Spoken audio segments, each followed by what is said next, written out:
On this, the very first episode of the Synchronauts, we're going to dig into why we're doing this podcast and what led us down this path.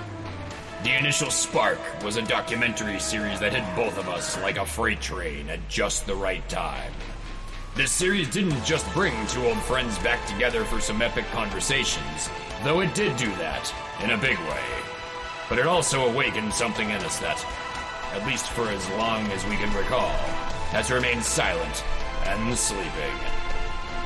And that right there, folks, is the crux of this whole damn thing. Join us as we explore the world of that documentary called Hellier.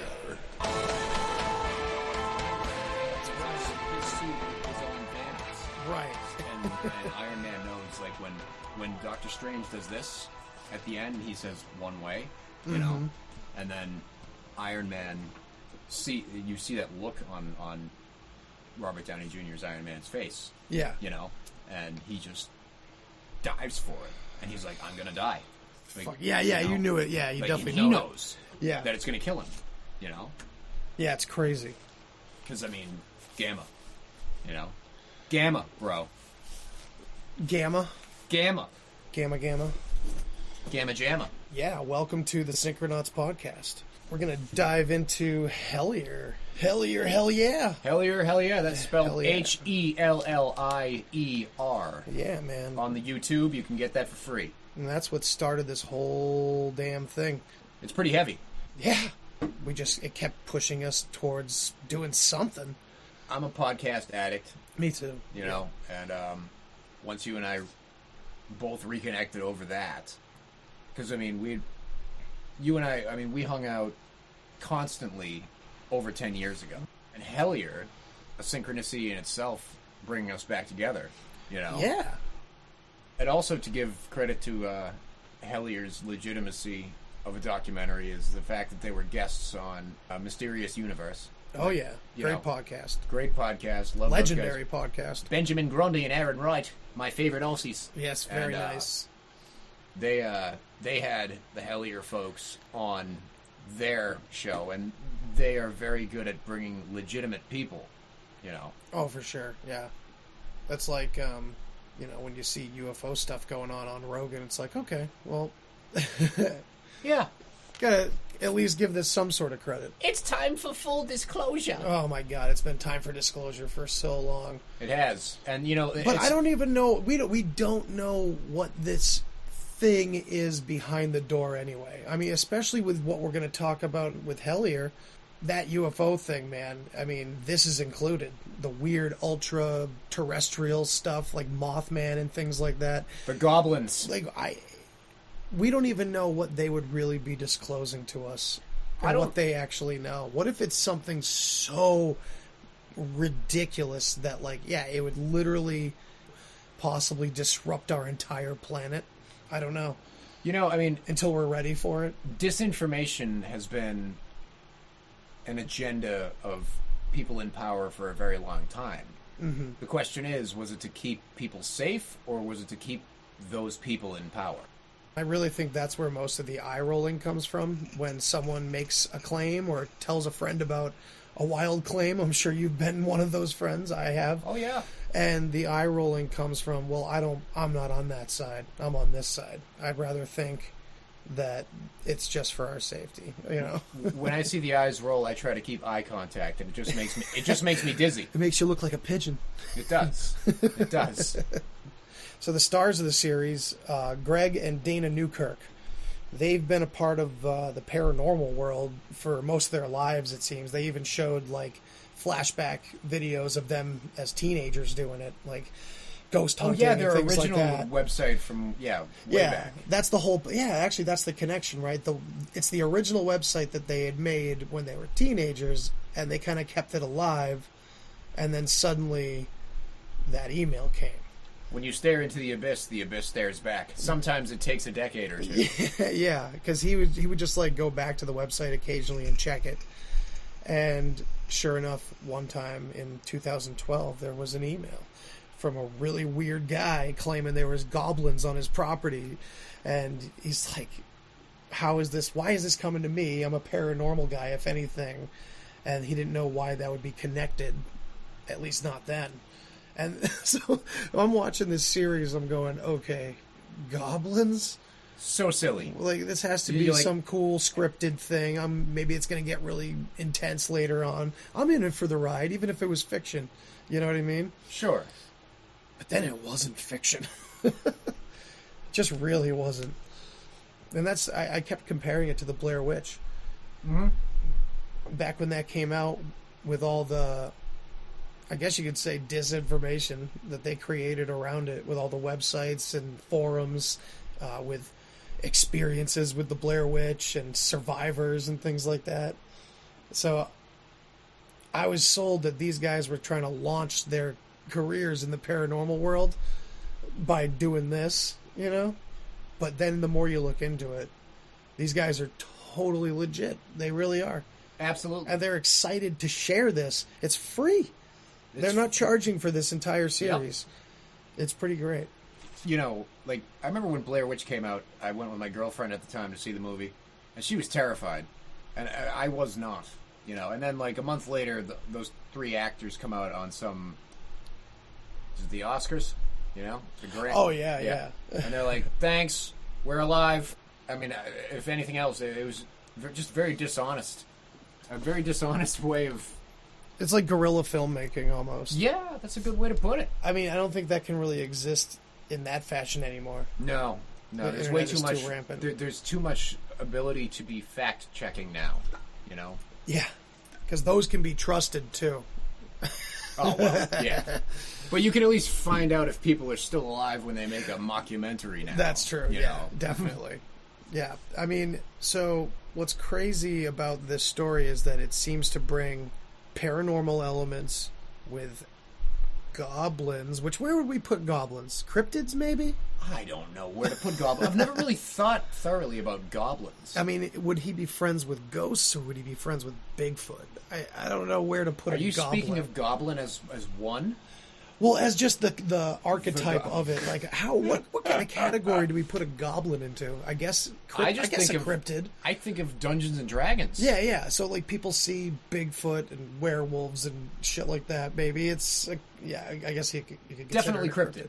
I did not consider it like paranormal by any means, but aren't cryptids paranormal? They are, I guess. You know? I mean, when you think about a lot of Bigfoot cases, the Squatch.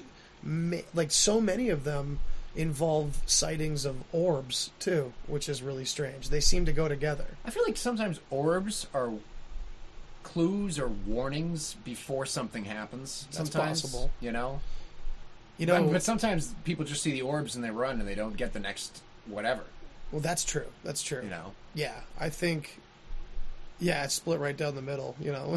2 different types of people. Like us, we run towards the orbs, for sure.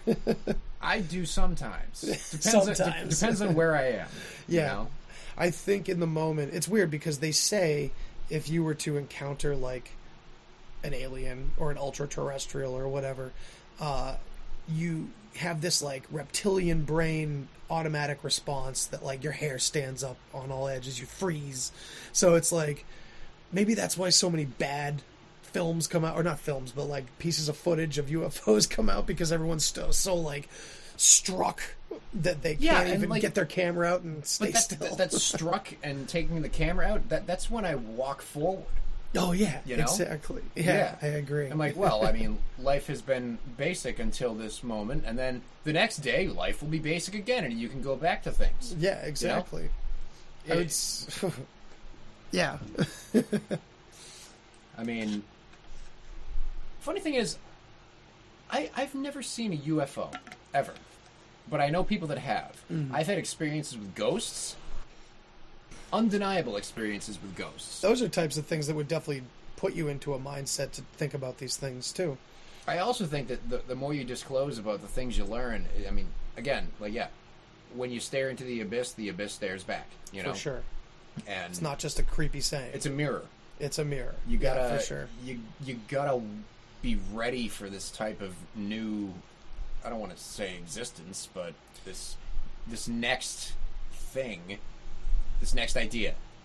that life is much more sometimes fun, sometimes scary, scary. But I mean, fear is the mind killer. Oh, of course. You know, like the more you learn, the more you know. The more you know that you don't know. Yeah, it's like, and you know, knowledge is power, but with great power comes great responsibility, right, Spider-Man? Yeah, Spider-Man, you know? Yes. And that's a really good phrase. It is. You know? It makes sense. So, yeah, I mean, yeah, I did see UFOs last year, or 2 years ago now. I don't know, I'll have to look through my Google pictures and see what the date is on it. I mean, I've certainly seen unidentified fair enough. objects by the definition of those three letters. Yeah, okay. But nothing that's like the Phoenix Lights or anything like that. No, I've never seen like something so confirmed. But this, I mean, okay, I'll give you... I saw a green comet once. That's pretty... a comet? A fucking green comet. Are you sure it wasn't well, like a I don't know if it was... It might have been, but it was like... A comet's like... It might have been a meteorite. You're going to see not a comet for a long time. A comet you just see floating and with a tail, fucking ice cube up in space. That's how I explain it to my 2-year-old son. Green ice meteorite. Cubes. A green meteorite? That's While sick. I was listening to Typo Negative. Oh, that's beautiful. They love the color is green. You know, that band's color is green. Definitely. And I was like, oh, there's a synchronicity for you. You know? Yeah, damn right. Yeah, my UFO experience, I will say that there were elements to it that did make me think there's no way it wasn't intelligently controlled. Mm-hmm. So, but it was all so far away that, and it wasn't a trick of my eyes. I have it on camera. But I would say, unless I get some good video editing equipment, you know, I'm probably the only one that can see them in the picture real quick, unless I really point it out real fast. Sure. And it's a short video because I didn't get my phone out in time. But I was looking up at the sky. I was outside with my son, and I'm looking at the trails from a 747. And sure, because I'm always pointing planes out to him and stuff like that. Sure.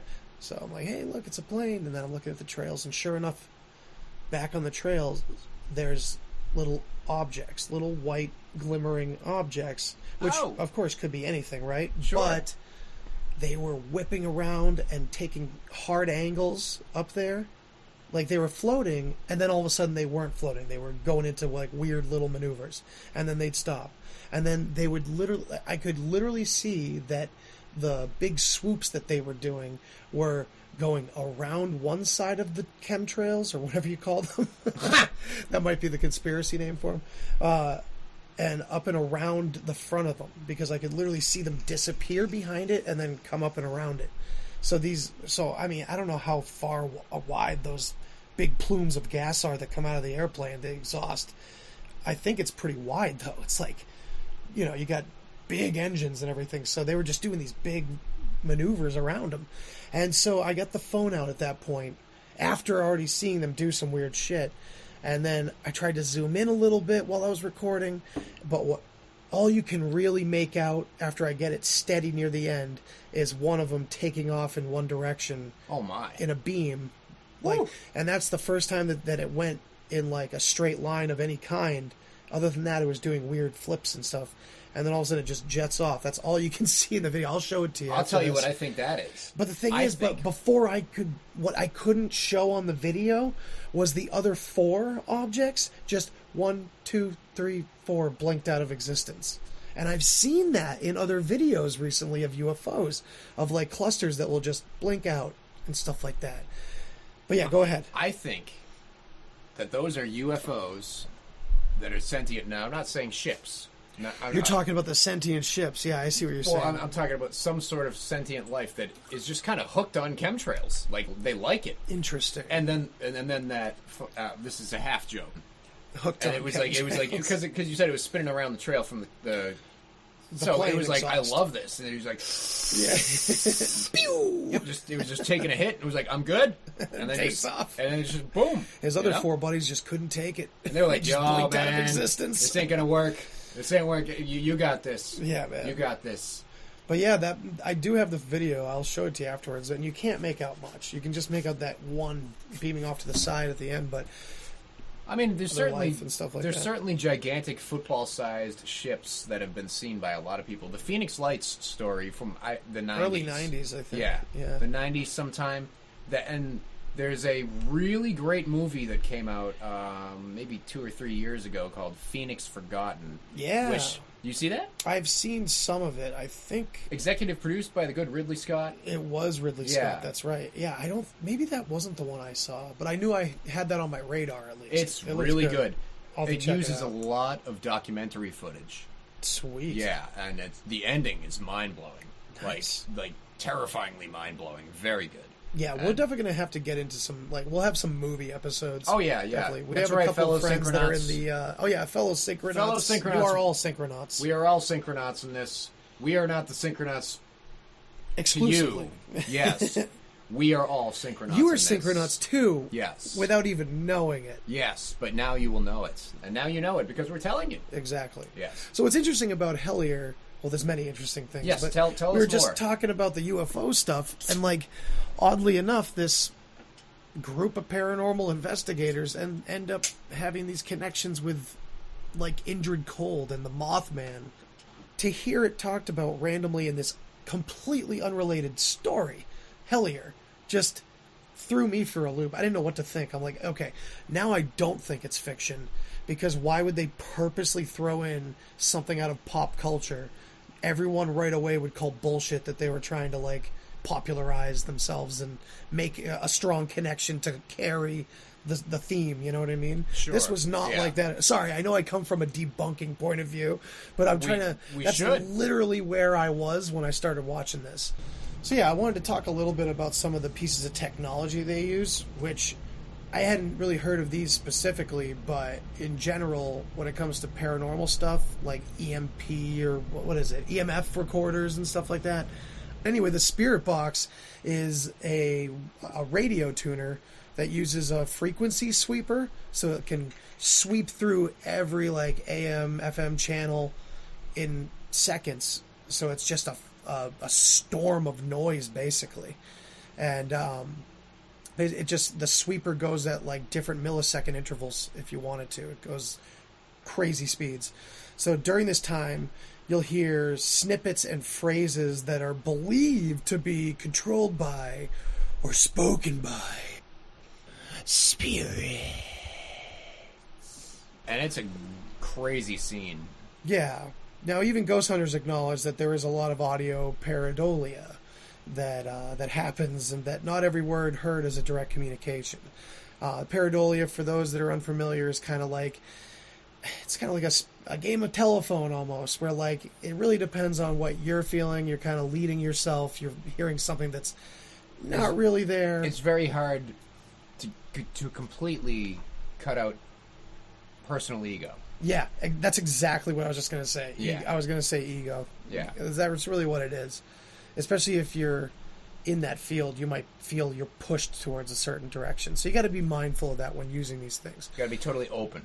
The Spirit Box, it's very simple. It's just that. So you're listening to, whatever voices and trying to pick things out. But this Estes method, or Estes, however they pronounce Estes Park in Colorado, which is what it's named after, that's when it gets really freaky, because they bring in the noise-canceling headphones. They're blindfolded, so they can't even read lips or facial expressions or anything. Is that when they're back-to-back? No, that's the second time. That's when they're doing. That's when they're doing the yeah. God helmet with the Estes method. Yep. But so just alone, the Estes method with the Spirit Box is creepy enough, because you're forcing that blind situation where they're picking up radio signals from the Spirit Box, or the radio thing, and they're spitting out whatever they think is important. Mm-hmm. Whatever they feel, they're saying out loud. But they can't even hear their own voice say it.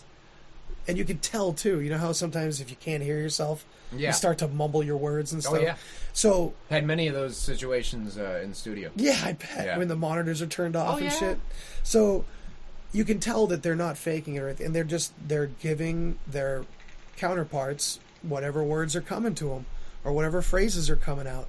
And all the while, his counterparts are literally asking questions about Hellier, the town, about these goblins, about all this kind of shit. And what this guy gives back to them is just too uncanny to take as coincidence. And the door is open when you watch this. I think it's cool that they named this Estes method with the spirit box and the headphones and the blindfold and everything. They named it after Estes Park, which is the place where the famous hotel, the Stanley Hotel is, where Stephen King stayed, and it was famously haunted. Right. He may or may not have had an experience and wrote The Shining afterwards. You know, that's the famous Stanley Hotel. I would love to go there and check it out. It'd be a bit of a drive. Yeah, just a bit. Probably a day and a half. I mean, I've done like 12-hour drives to get to places of positive energy, you know? I mean, that's a good reason to go. Like when I went to the Serpent Mound. Oh, yeah, Ohio. I want to go back there with you. I want to see that, man. I remember my friend Ash that I went with, she was like, "Do you think it's time to go?" And the second she said it, it started downpouring. There was barely a cloud in the sky, and I'm like, "Yep." Clearly time. I think we're good. You know? The serpent has blessed you. Yes. And, but as you mentioned the Stanley Hotel, I'd like to share a ghost story. Oh, please do. My most undeniable ghost story was when we went to the Orleans Inn and something, but it's in Orleans, Massachusetts. Mm-hmm. And before we booked the room, we had seen a special on the History Channel or National Geographic about the most haunted room is room 5, you know. And so I call up and I'm like, "Hey, is room 5 available?" And the gal chuckles and goes, "You actually want room 4. Oh. And I'm like, "Oh, well," and she says on the phone, "We know why you're coming." Yeah. Yeah. I'm like, "Okay." That's great. So we get there and turn on the TV. We're watching, because we're just waiting for activity. Yeah. And there's a book. It's like Hauntings of New England, something like that. And the owner of the hotel, really nice guy. He when we got there, he brought a copy of the book to us, and he's like, great. "Oh, here's the book that the article our part is featured in." You know, I'm like, "Oh, good." So we're watching Futurama Nice. because they only had cable. Yeah. You know, it's all right. We were there for ghosts. We didn't need Netflix. No. We didn't bring the iPads. You know, No. we're just waiting for activity. So Futurama's going, and we hear this scraping across the roof of the room we're in. It sounds like gigantic hands just going across, back and forth, like. Oh, that's so metal. It is. And it's just going back and forth. Funny thing is, it went on for like 10 minutes, and neither one of us were like, "Oh shit, we got to pay attention to this." And we shut the TV off, and it starts to get louder. It's like back and forth across what sounds like a room above us. We thought that somebody was moving a table back and forth above us. Or hawking a bunch of loogies. Or something, you know? But no, it wasn't. I'm sounding like loogies right now, but it was like it sounded like metal fingertips on the roof of the damn place. Like the same sound that Reagan heard at the beginning of The Exorcist before it happened. Maybe. They were hearing scratching above them. Yeah, you know? And a lot of people died on that set. That's true. That's Sorry, very true, yes. And so we try to go upstairs to the room above us to, again, it's always, you should be a debunker. Yeah. You know? Yeah, that's the skepticism is okay in the beginning. Right. So there was no room above us. Nice. There was just a sloped roof above us. That's sick. Was there a crawl space? Oh no, there's nothing. Oh, There's so you had absolutely you had nothing. It was just like, it was our room and the roof. Wow. You know? And I told this story to a friend, and he's like, well, maybe it was the seagulls. I'm like, you're going to try and tell me that, 20 seagulls are moving in unison to rake their... It's a dance routine. Yeah, they're doing a dance. Dancing gulls. You know? Yeah. And there wasn't a cloud in the sky. There wasn't nothing, you know? And it was beautiful. That's awesome. These situations with these ghosts, again, I have yet to see a full roaming vapor. Yes, no vapors. No vapors. But every time that I go to a place that is apparently ghost heavy, something happens. Yeah.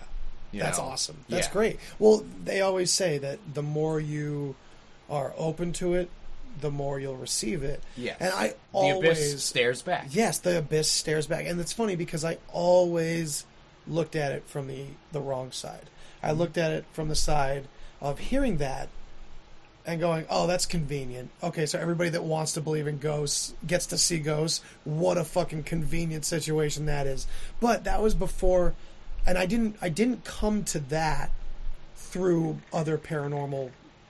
I didn't have a personal experience with paranormal.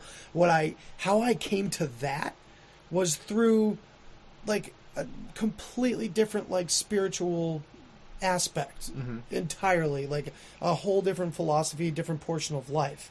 Like they teach those same principles, that simple saying of, the more you're open to it, the more you'll receive it, the more you'll notice it. That right there is not just reserved for Bigfoot and ghosts. That's for anything in this world, because it's the same thing with people. Yeah. It's with conversation. Yeah. If you won't start a conversation, you're not going to receive it. Right, exactly. You can break it down to be that simple. You really can. It's on that kind of level. I have no desire to see a vaporous ghost. It's almost like you don't need to. Yeah. You don't need that for... I don't need to see I don't need to see a UFO. I have waited 10, 15 years to see disclosure and being so excited. Now that we had it back a few months... Oh, yeah, by the way, that happened.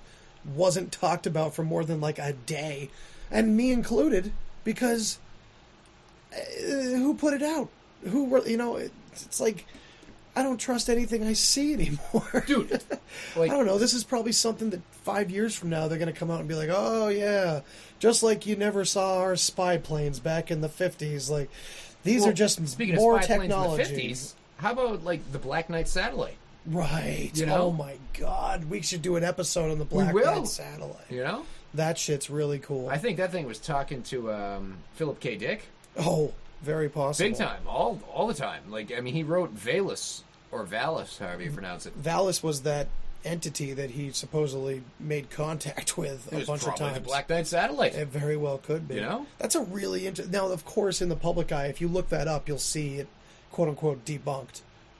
Black Knight satellite? Oh, yeah. They have... The mainstream has theories about that whole situation that kind of dullify it. You know what I mean? Well, the thing about that, though, is, all right, forgetting about that for the moment, I love the fact that the Black Knight satellite, our satellites, our modern satellites, go on an east to west or west to east or whatever rotation. But the Black Knight satellite is going on this north to south. Right. And that's why we don't notice it and don't pick it up or something. I can't remember the explanation that people were given, but I'm thinking it's been a long time since I've looked into that. That thing's just on its own course, maybe it's a relic of a old age that's dude, yeah. Especially when we will definitely get into the question of our history and how far back it goes, which the science is seemingly being flipped on its head right now, big time, in public forums everywhere, which is crazy. It's not being broadcast all that much, but ancient civilization shit we'll get into. And we have so much. And, if there was a prominent civilization, we're not talking super futuristic. There is that theory, and that's interesting too. But there's another theory, mainly Graham Hancock likes to remind his audiences, hey, I'm not talking about, crazy futuristic Jetsons on the planet. I'm talking about maybe another civilization like ours.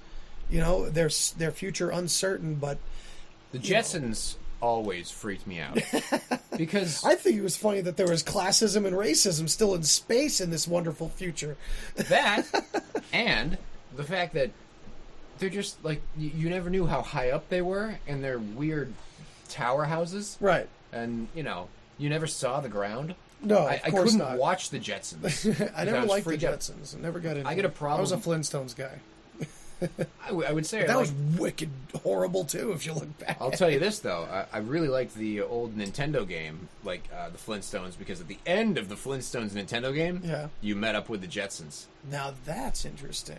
Weird stuff. Ah, yeah. And thus religion was born on the land of the Flintstones. I think so. Yeah. The future race comes down. Yeah. Look at that. That's nice. Bring it right back around. Yeah. So, I mean, you mentioned the God helmet, and that's a third piece to this weird technology that they bring into it. And so basically all these messages that they're supposedly getting through the Estes method are leading them towards all these weird, seemingly unconnected trails, but they always seem to connect because of synchronicity, right? Of course. I mean, the balloons, that was weird. And that connects right to us. How about your balloons, bro? Yeah, we're not going to give every part of the story away, but for the most part, you can say that this show is about extremely unlikely coincidences that are bringing these folks to a certain point of view, per se. Yeah. And it's becoming very obvious in the show that they're being involved in something voluntarily, but orchestrated by means that they don't understand. And they think it's this author, Alan Greenfield, who wrote Secret Cipher of the Ufonauts, which was like, they kind of figured out that book had something to do with it by the weird letter from Terry Wrist, which was another part of this that, I mean, like I said, we're not going to give the whole thing away, but there's layers to this shit that, like, yeah, it's about paranormal investigators, but it goes way deep into possible, like Terry Wrist is a possible spook from back in the day. There's people that verify that he actually did exist, and if it was there's a photo that chubby guy that talks, right. That's like, if this is the guy that I'm remembering from back in the day, he spooked me, and he talked about all sorts of secret government projects that he was involved in, and all. It's fucking crazy, man, what they related to. So whatever, this theme that they're going for is saying that these very cryptic things are connected underneath the seams, and it's bringing them to paranormal shit, UFO shit, ultra-terrestrials like Mothman type things, places that seem to be the centers of energy, and then it goes into the fucking pan shit. It gets into old pagan philosophies and things like that, where they're being led towards this idea of this spirit of the wilderness, this Pan. Good old Baphomet? Yeah, perhaps? Pretty much. Yep. That's another thing. Like this symbol of Pan that is the personification of nature. If you look into the history of Pan, you find that it's the same writing, it's the same type of writing as when referring to the serpent, the evil from the Bible, right? And the presence of evil, supposedly. And to go back again, like to grant knowledge, or knowledge is power. Yeah. But with knowledge comes responsibility. Yes. And people don't want to take responsibility for knowledge. No, they don't. So much so that a lot of times that's where the eye rolling comes from. They don't want to take responsibility for something that they don't know, but it might be a big, scary rabbit hole to go down if they decided to know. I mean, we live in a world of so many white lies, little white lies, that people think that. I mean, you call it a white lie because it's supposed to be known as a good lie, or an insignificant lie. Yeah, or an insignificant, or a lie that protects. Yes. Because I mean, you yourself as a parent, I bet you tell your son white lies, little bit, tiny bits, because you got to keep him safe. Yes, exactly. But in a grander scale, it happens all the time. All the time. So telling large white lies to the masses as adults eventually is going to have a humongous impact. especially if it all comes out, and it seems to be slowly leaking out here and there. It just, you look around. It's not slow anymore. And it's really not. It's picking up, and that's exactly what we're talking about with Hellier and this podcast. Like, what brought us to do this podcast? What inspired a bunch of people that we've read about online that it inspired them to do things, because the whole show is talking about a supposed ritual that this show, these things, these items, these events that happen in the episodes have to do with initiation for everyone. Yep. And it makes sense when you start looking at what's going on right now. It's hard to see it as significant because we have crap like this going on off and on all the time. Not the pandemic, but everything else, all the racial disturbances, and like that shit's on fucking common cycle. They pull, the media controls what news stories we see, so clearly they're pushing a narrative when those news stories come out, and a million other news stories are ignored. Just like we don't know what the hell's going on overseas in the war right now. Where is the war? What's happening? It's going on somewhere. It's we know not that. popular news anymore. It's not popular news right now. It's not selling. Yeah. Yeah. It's not convincing us of something. I'm not saying that the COVID's a hoax or anything like that, but what I'm saying I'll say the I won't say the COVID's a hoax, but I'll say the source of the COVID might be a hoax. Might be fucked. Yeah. There's a lot of things that are fucked about it. So yeah, the God helmet that we were mentioning before, it uses magnetic signals with, electrodes on your head to gently stimulate the brain, eliciting sometimes spiritual sensations, moods, and experiences. I think they tried to develop this to help schizophrenics years ago. And I remember hearing that too, yeah. Did not work, did not help, but...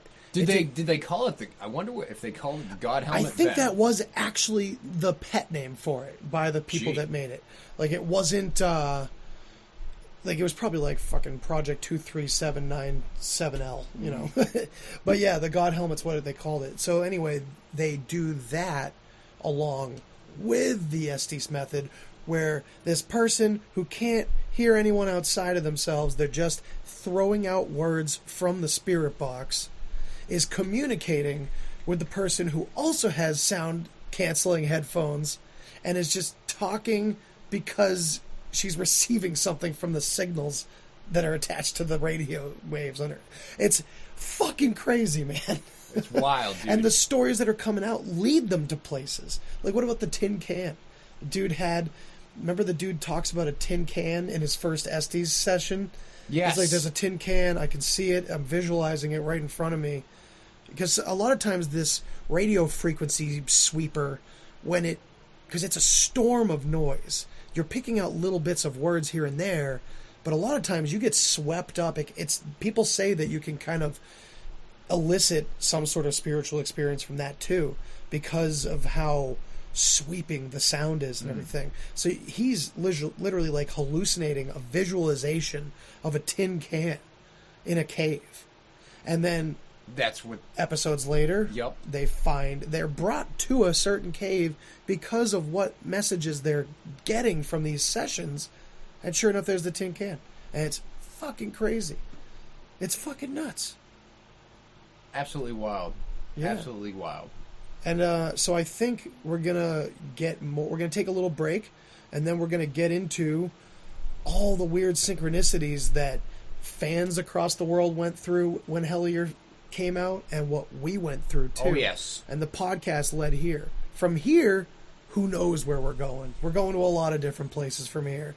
We're going to review movies. We're going to do some music. We're doing all kinds of shit, man. And we're going to give you bibliomancy. Yes, biblio. And you know what? For the fans, let's do one now, shall we? Yes.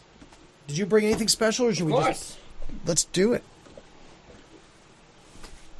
So basically what bibliomancy is, we're going to flip open a page of a book that we choose. We're going to read something out of that book at random and see how it relates, if it relates at all. The drifting smoke of galaxies, the veils of matter part and clear. Everything is ringing like cosmic alarm bells, the ultimate SOS. From a direction that has no name comes a sound like breathing. The whole continuum trembles as if cold, and there's a presence, as if I could reach out and touch something immense beyond understanding. Those words are from Final Crisis by Grant Morrison, the DC Universe. Dude, I think it was evident right there that totally related, Of course. to everything we're talking about. An SOS from the universe. Yes. Literally, that's what Hellier's talking about. It seems these guys kind of feel like this initiation has been happening through, like, the personification of nature almost. Like, Absolutely. It's almost like a process. It's a very good way to put it, yes. And what's interesting, I've been getting into a lot of, like, if you look at what's going on cosmically and with our sun right now, and you look at astrology, you look at the Vedic text from thousands of years ago, they all seem to be lining up with this. Like, for instance, we're going to get into it on the show, definitely. There's a great topic to get into, which is how we came about having our calendar and how it may not be wise to overlook what years it would be right now had we stuck to a different calendar. How right now could actually be that age of Aquarius. I mean, I'm pretty sure that, coming age. I believe, like, doesn't the Jewish calendar, isn't that different now? And I think compared so. to our current years, and I believe the Chinese calendar is different to current yeah. American years, and I believe there's so some many line of countries thinking that puts us, like, already in the age of Aquarius that lines up with astrology. Yeah. And that would be like the age of awakening and shit like that. And of course, to our audience members, I apologize if that sounds a little woo-woo, but we're going to get into why there's some rock solid foundational shit for us to follow these things. We're entering a solar minimum right now for the first time in about 300 years, where, as before, when that happened, the fucking Enlightenment occurred. So, I mean, it could all be coincidence, or it's Synchronauts. And it is certainly the Aeon of Horus. Yes, it is. Yes. But, yeah, we're going to take a break, and we'll be with you after this.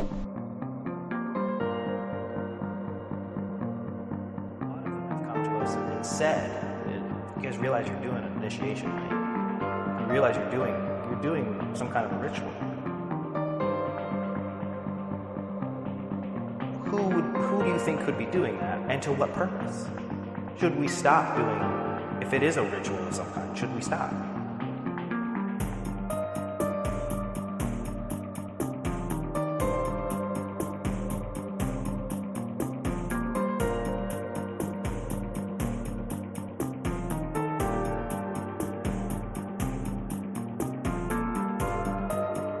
I had not thought of the term initiation, but I think it is a magical process. Again, the Campbell thing, the hero's return. The hero goes, encounters the numinous and the frightful, and then returns the better being at some point. But that might be 20 years, or 40 years, or it might be an hour and a half. Or it might be tonight. Who is behind it? Probably what is a better question to ask. What I think very strongly is that if you continue to do what you're doing, things will fall in your path. This is a gift to you. You're on the path, because if you weren't, you wouldn't have had these two, the synchronicity. Every synchronicity says you're on the path. The synchronicity stop when they become vague, and you're off the path. Hell is an interesting thing because that was the first thing that I noticed. They're going to hell here.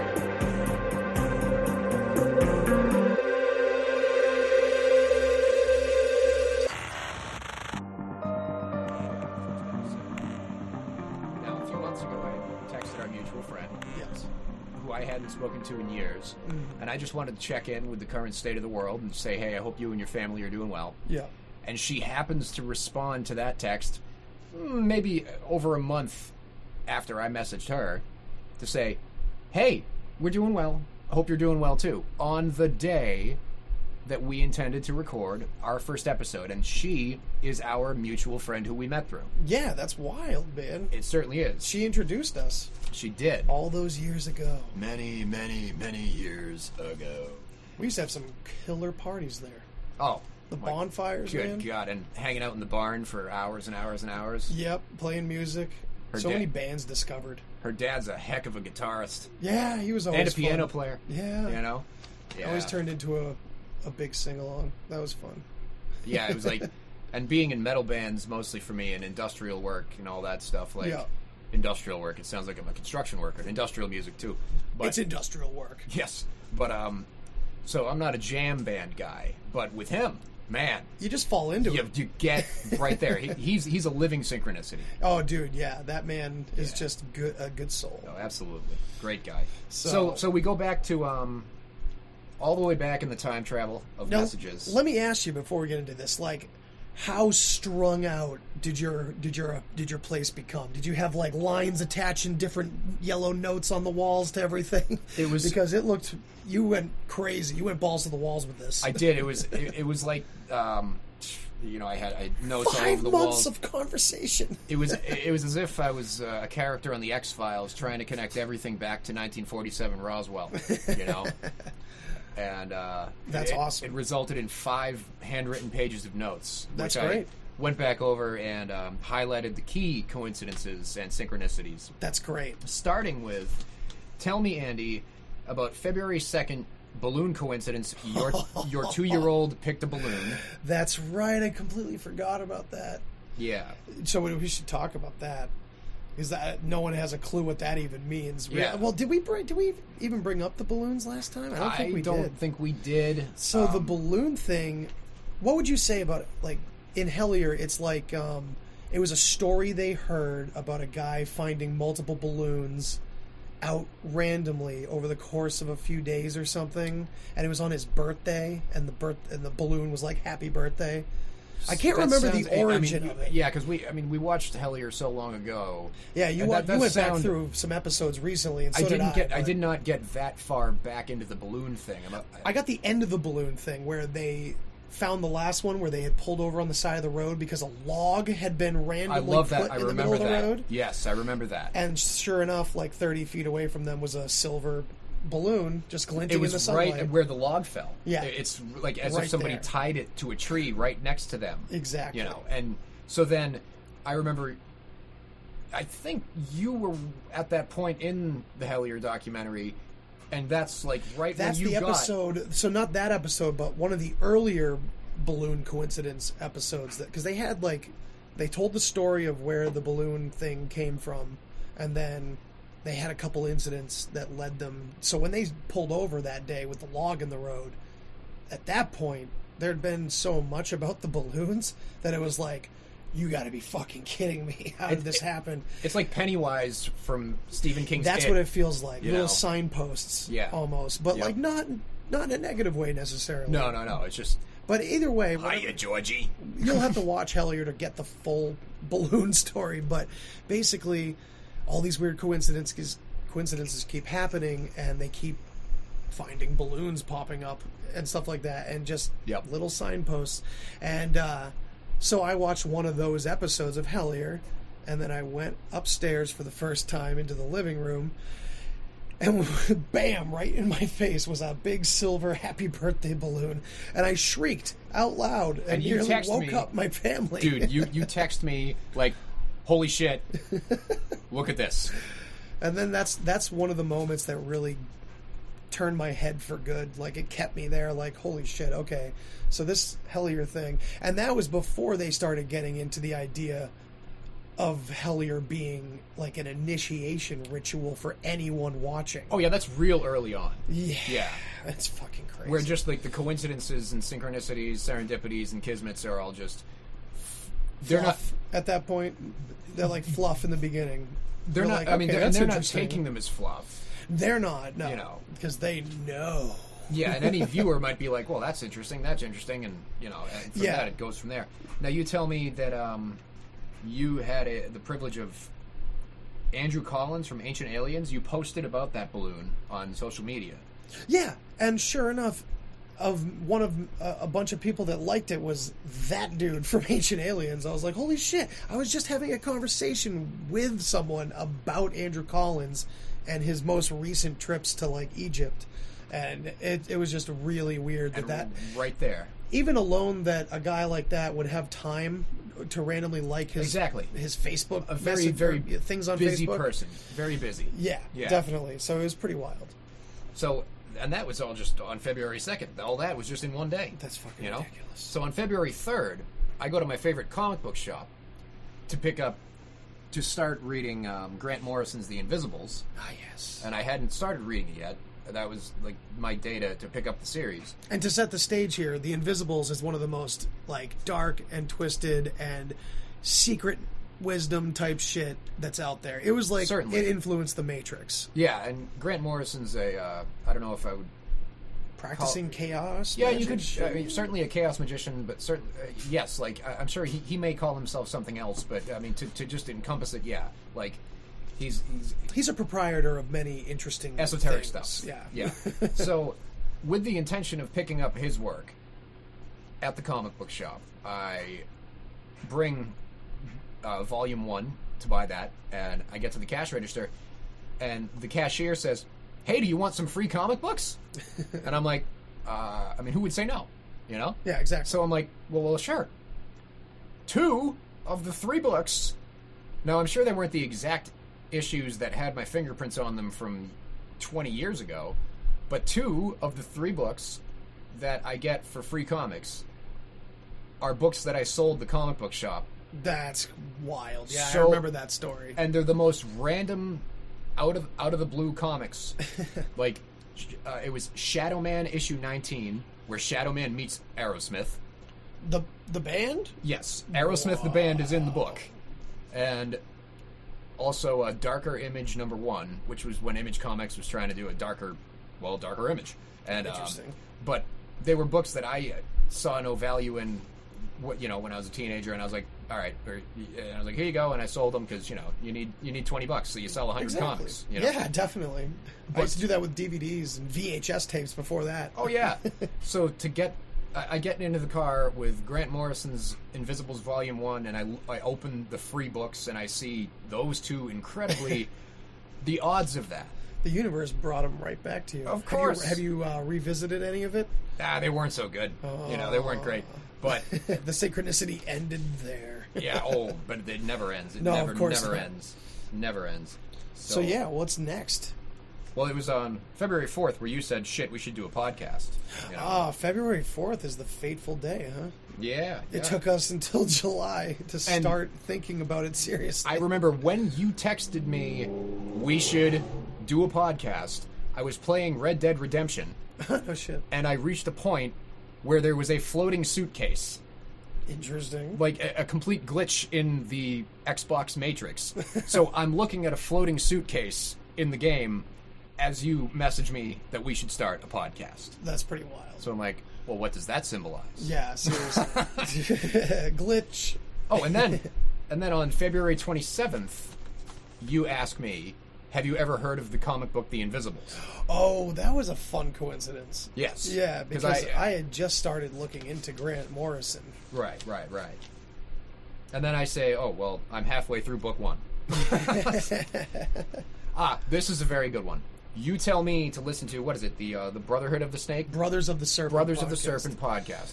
And Yes. when I start a podcast, I will listen to the most recent episode, and when I finish that, then I'll cycle through on like episode titles and find something interesting. Yeah, I'm starting to do the same thing. I was going chronologically, but I take your advice and I start listening to the most recent episode of that Serpent podcast, which is episode 133.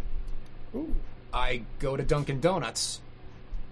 My order, you know how they print your order number on your coffee and Yeah. on the bag, was 133. ooh, Pretty plot good. thickens. Oh, Plot it gets thicker. It gets thickens. thicker, heavier, and deeper.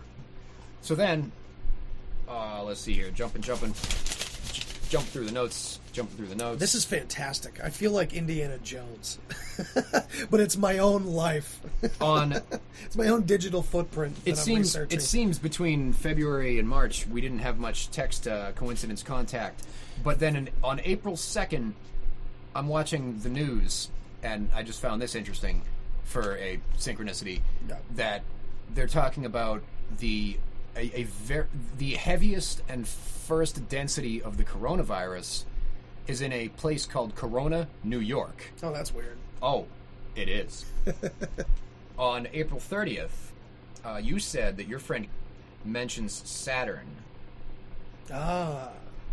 As I'm watching the Castlevania Netflix series, which uses the sigil of Saturn, you text me the word Saturn, right, and it's right there on the TV. That's awesome. So, believe what you want, but the reason why we were talking about Saturn was because, if you don't know, Saturn has this six-pointed shape. It's a hexagram. I think. So anyway. 6 walls. So that is on top of Saturn. It's like a storm, and it's been there forever, but only in, the last time we got clear pictures of Saturn did we actually see that there's this perfect angled shape on top of Saturn. And there's apparently a lot of, if you look into it, there's a lot of Saturn worship in the past. And apparently that's probably where the Saturn sigil comes from, I'm assuming. Isn't it the Star of David? Yes, it is. That's the Saturn sigil, right there. Oh, okay, just that one thing right there? Yep. Oh, okay, Yep. I thought this was. No, that's the Star of Babylon, but many names. Also, but that star has a lot of... 7 points. That's a 7 points, right? Yep. So the 6-pointed one from Judaism, but also... God, you know what? This is too heavy to get into. I feel like it's an episode in itself, and I don't want to say it the wrong way. So we'll probably come back to that. But there's some weird shit with Saturn. I want to say, is that a Merkaba? No.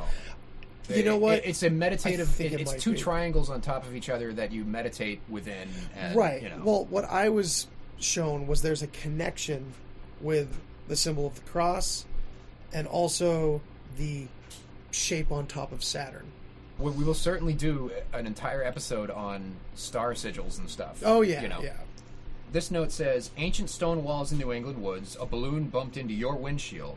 Oh, yeah, I remember that one. You were listening to a podcast after of Mysterious Stone Chambers of New England. Yes, so that was like in the course of like 3 hours all that shit happened. So yeah, after that initial balloon thing when I came upstairs, then it started happening to me. I literally started seeing balloons like interacting with me randomly. Hiya, Andy. Do you want a balloon? Yeah, seriously. Like looking for Tim Curry around every corner.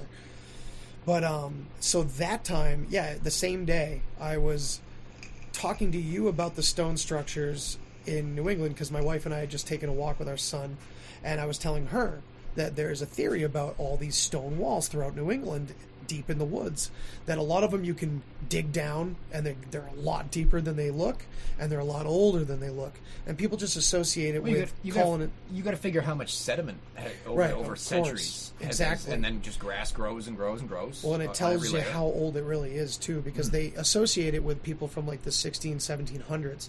But what they actually think now, or at least some people have reported and done research on the idea that this is actually shit that Druids built. Because there is possibilities, there's stories about Druids fleeing Scotland and Ireland, when St. Patrick, quote-unquote, got rid of all the snakes.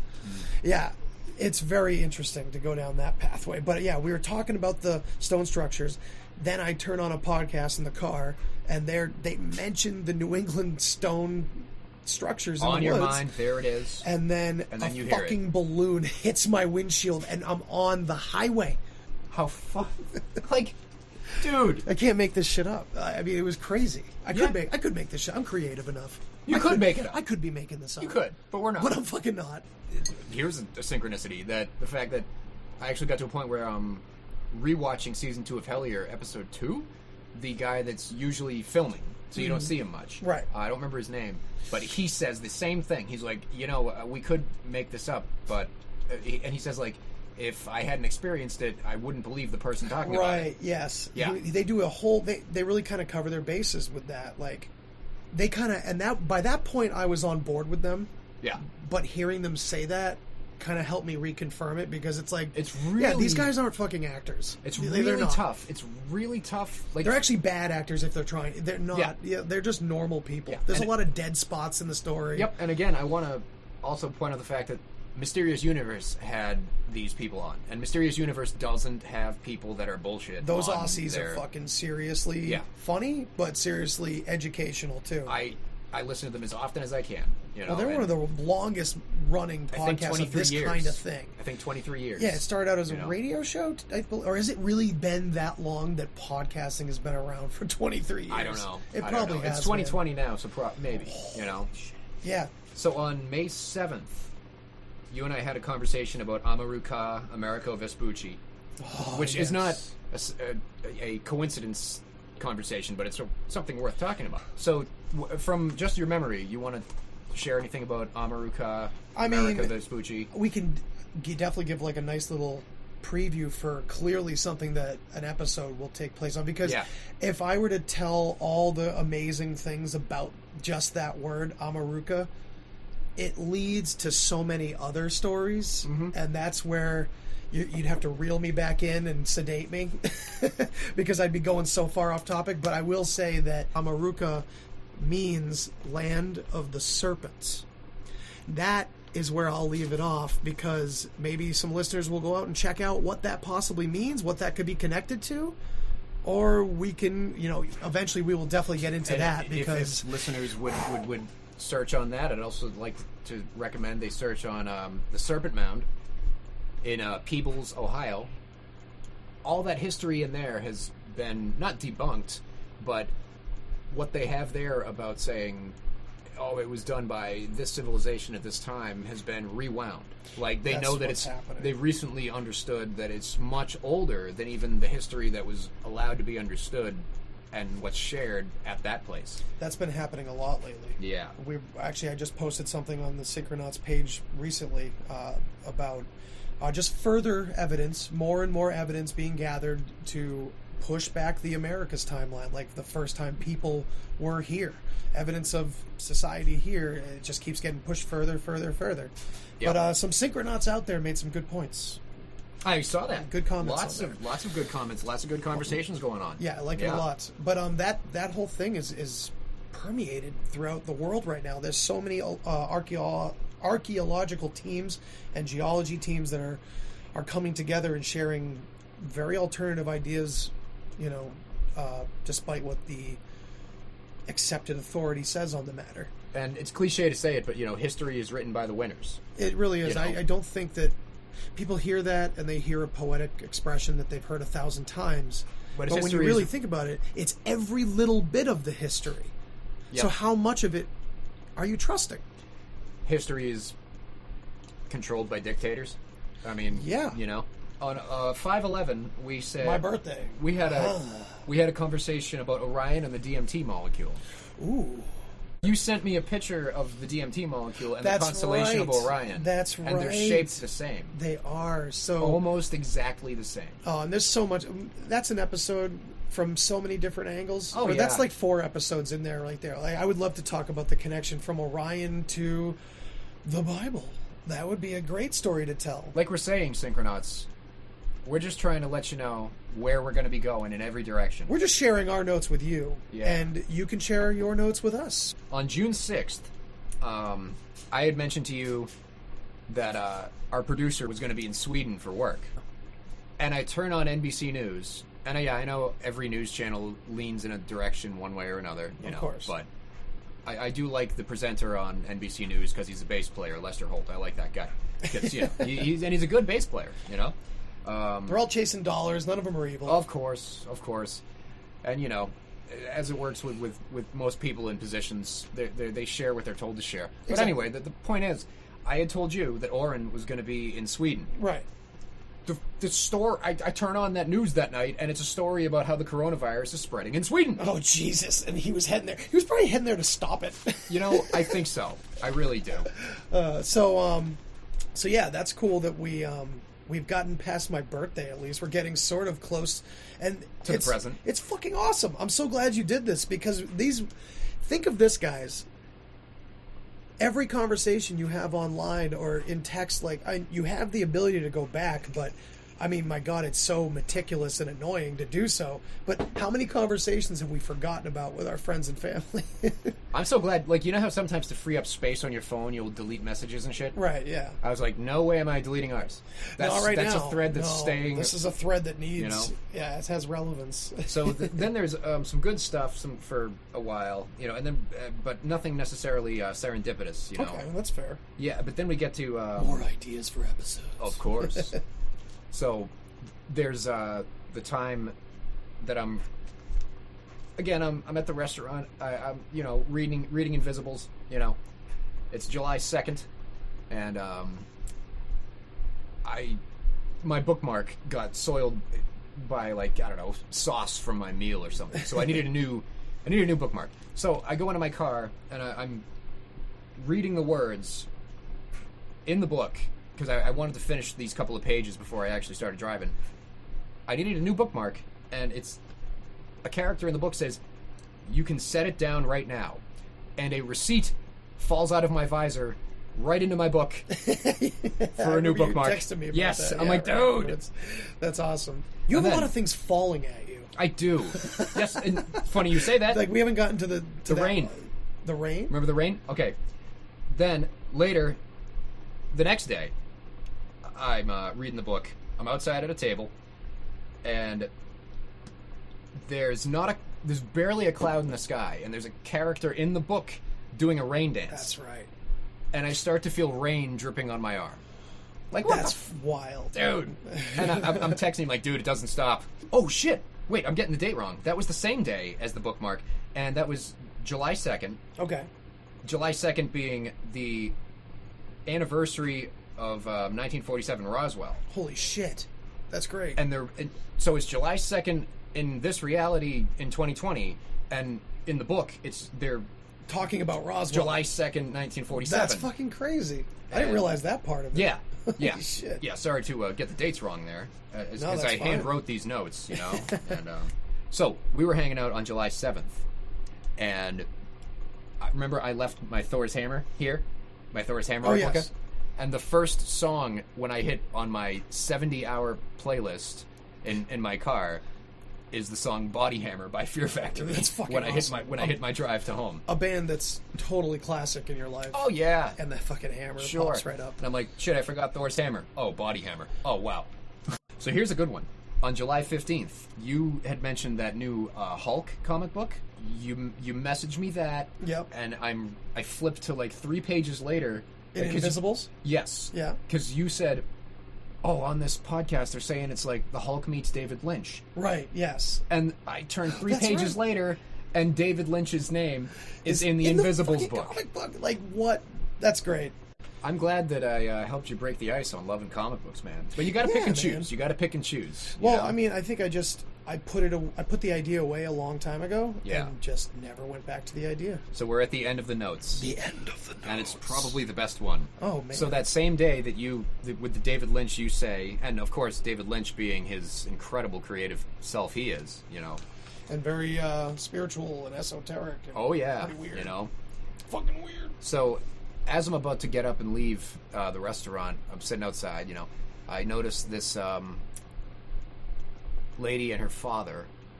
He's having a problem getting up from the table and getting to the car.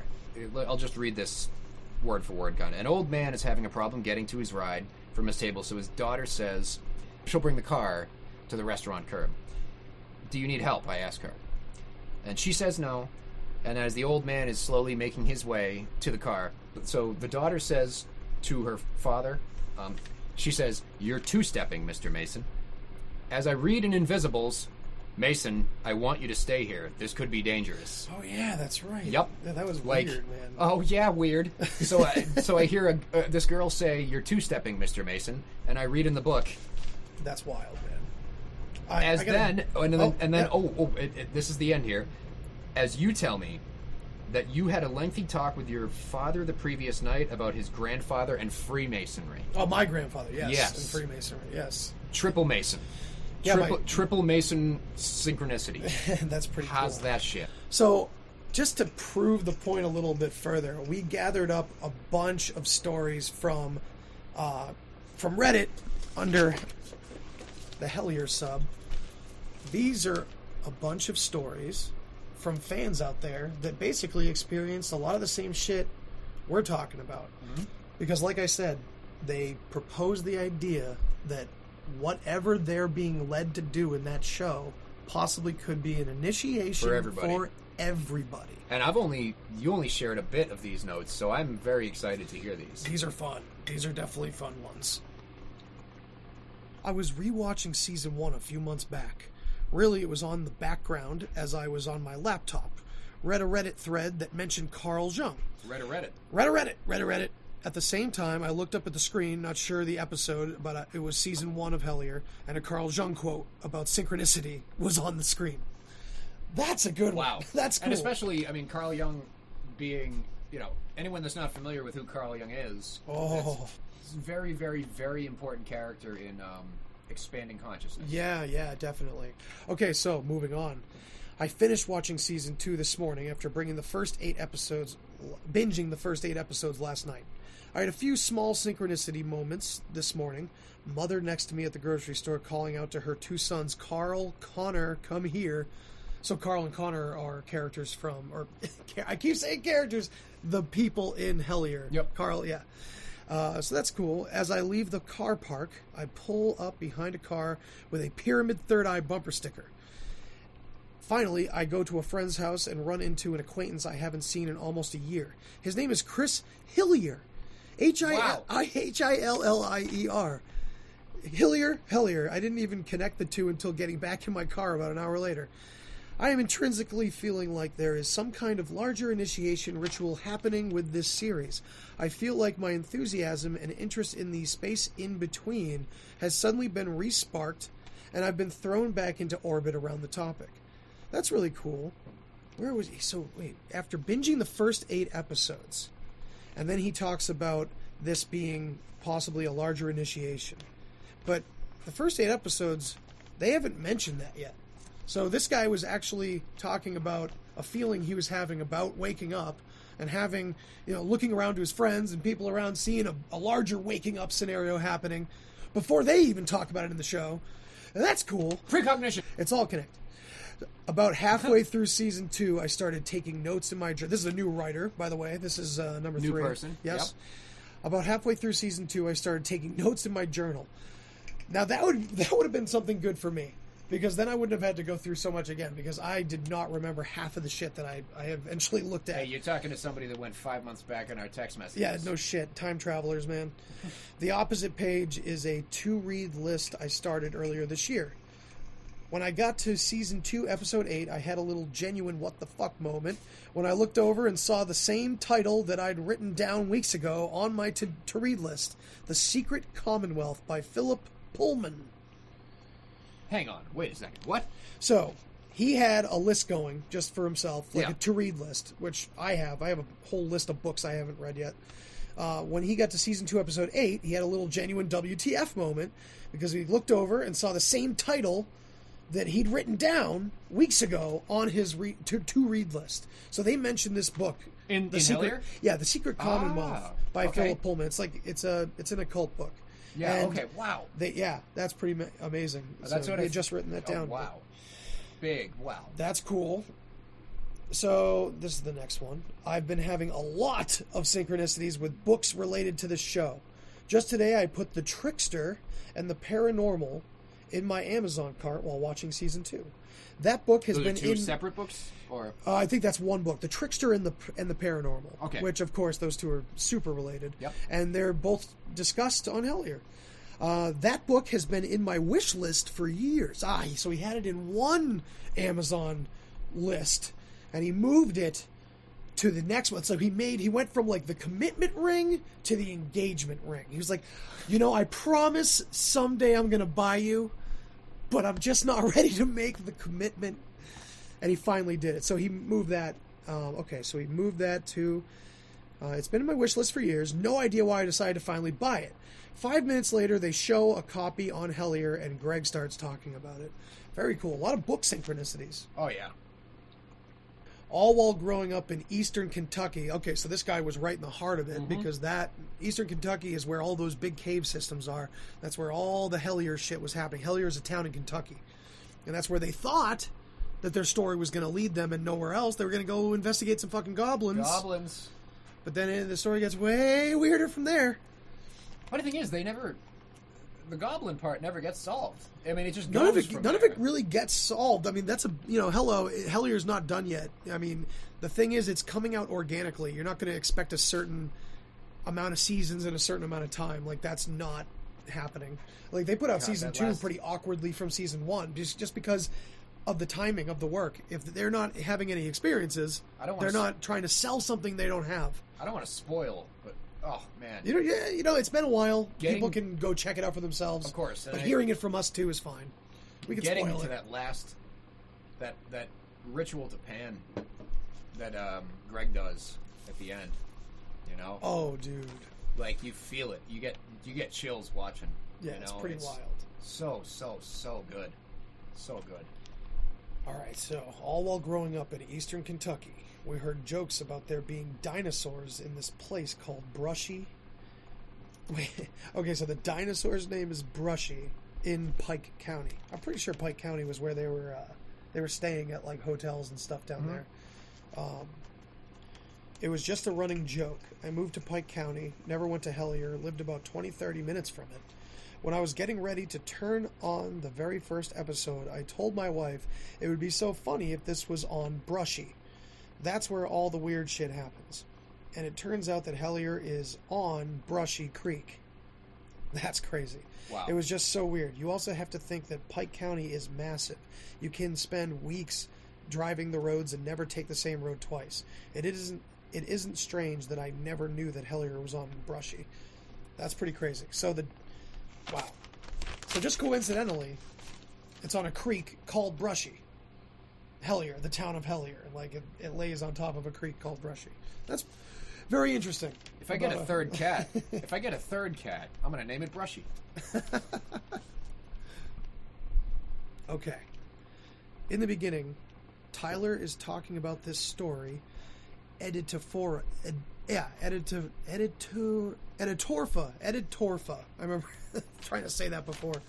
And is making the connection to Aphrodite, the name of the story, backwards. They continue explaining a bit more and eventually make the connection from Aphrodite, Venus, to Ishtar, who is an ancient Sumerian goddess that inspired Aphrodite. So the weird part for me, what you got? What's that? That's all of them. That's all of what? That's all the goddesses you're talking about. Oh, really? Right on your wrist? Yeah. That's fucking awesome. Yeah. That's a fantastic piece. So the weird part for me, earlier this week I felt compelled to look deeper into Aphrodite. A little weird. So all of a sudden, immediately after I learned about Aphrodite, Venus, Ishtar, they make a reference to them on Hellier, a show that has nothing to do with goddesses. What the fuck? All right, it's pretty cool. Synchronicity. Right. Synchronicity. I get lots of synchronicities. Oh, okay. I didn't know what they were called until I watched the first season. Some days it can be one right after another. My only one with the show is last week. I started watching again with my husband. When we went to bed, he checked his alarm to make sure it was set, turned to a radio station, and it was Connor and Carl on Coast to Coast. Wow. First word that we heard was synchronicity. Wow. That's pretty wild. That's pretty big. That's a pretty intense one. Okay. I like that. Got two more here. I've only recently noticed them in my life with regularity. I have had them before in my college years, but nothing like this. I also hope that means I'm living my best life. I believe they are. I would say so. But Dana makes the comment that she thinks synchronicities are meant to get your attention and not have your head in the sand, stuck in the mundane. I'm pretty mundane, though. Well, what a thing! Well, we're so sorry to hear that. What a thing for someone to say about themselves as they're posting on the internet. Yeah. I'm pretty mundane. Sorry, I'm boring. Well, you're putting something out there. That's for sure. I mean, it's humble to maybe say that, but you know, have confidence. But he's living. He's hoping he's living his best life, but he feels pretty mundane at the same time. So it's all right. He's a little confused. Sure. He's getting there. He's on the path. Yeah. So this one I put in bold because I needed to read. This one's pretty cool. These small synchronicities, minor as they may be on their own, have added up just enough to make me feel connected to the show, as we all do to various extents. Even tonight outside by the fire in the backyard, the wind chimes I brought back from my trip to Kentucky as a souvenir blew hauntingly in the wind, Oh, wow. taking me back to that dark cabin and that overwhelming feeling to get out of it. I now look at things much differently, aware that perhaps something is happening. My one regret from entering this new realm has to do with the loss of blissful ignorance. The phenomena is intriguing, but remember, no one who encounters what lies behind the veil is ever the same again.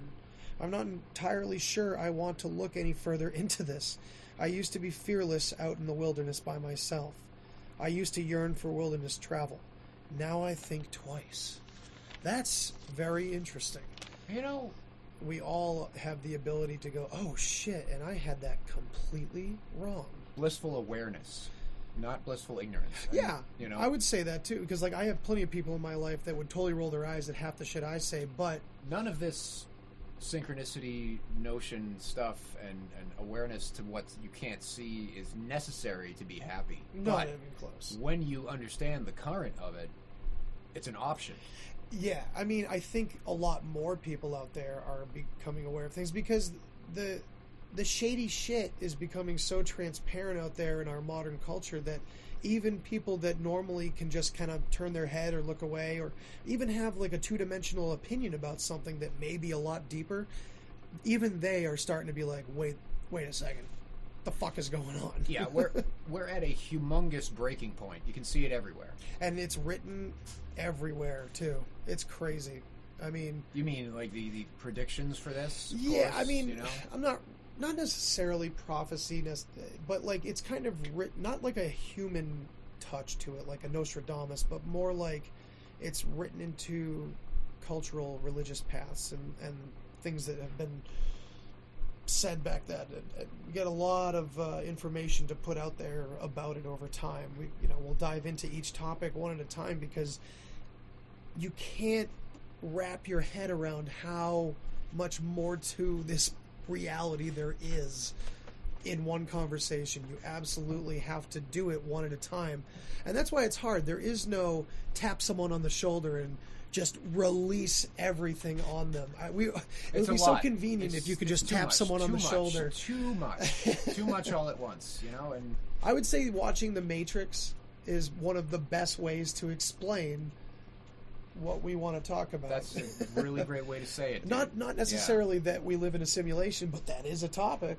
But just we the do. idea Well, that in ways we there are certainly veils do. over our eyes. We certainly do live in a simulation. I mean, because there's things outside of us, and there's things influencing what goes on here. Exactly. You know? I mean, nefarious or natural, The Matrix is still a good metaphor for what's happening to us. It's an awakening. It absolutely is. So, I know we're wrapping up. Yeah, we're about to wrap up. Let's also keep in mind the Synchronauts are going to do suggestions on movies, Oh, hell yeah. music, For sure. Books. and we're going to bibliomance Yeah, bibliomancy. every time. Let's do it right now. Bibliomancy, bitches! We're going to a book called The Raw, R-A, The Raw Material, and the author is listed as by Ra. Oh, how convenient. It's the source. A humble messenger of the law of one. So let's see what we get right here. I am Ra. You must imagine a great leap of thought in this query. For at the last query, the physical, as you call it, universes were not yet born. That is beautiful. I'd also like to recommend musically. Wonderful thing happened recently. I actually got contact with this band through one of my bands. The entire discography of this band just went up on Spotify. I recommend the entire discography of Pissing Razors. I remember that band. Yeah, Holy crap. Pissing Razors was awesome. Oh my god. And I they're couldn't still even I couldn't even tell you what their songs were. They're still making new stuff now because Holy shit. yeah, they got two new singles. They got Crushing Grip and another track that I don't remember, but That's it's crazy. really good. You know? Wow. And, yeah. That's pretty wild. It has nothing to do with synchronicities. No, that's fine. We're still metal as fuck, so we're going to share some music shit. Oh, yeah. Pissing razors. Yeah, there you go. There's your first yeah. metal music recommendation. Yeah. Pissing razors. And next time we're going to recommend something gentle. Yeah, like slaughtered flesh. Yeah. Yeah, something nice. So yeah, I guess this wraps up the first bout of synchronicities and stuff. We're going to bring some cool shit to you. So stick around. And we'll see you next week. We hope that you love us as much as we love you, fellow Synchronauts. Damn right. See ya. Love you.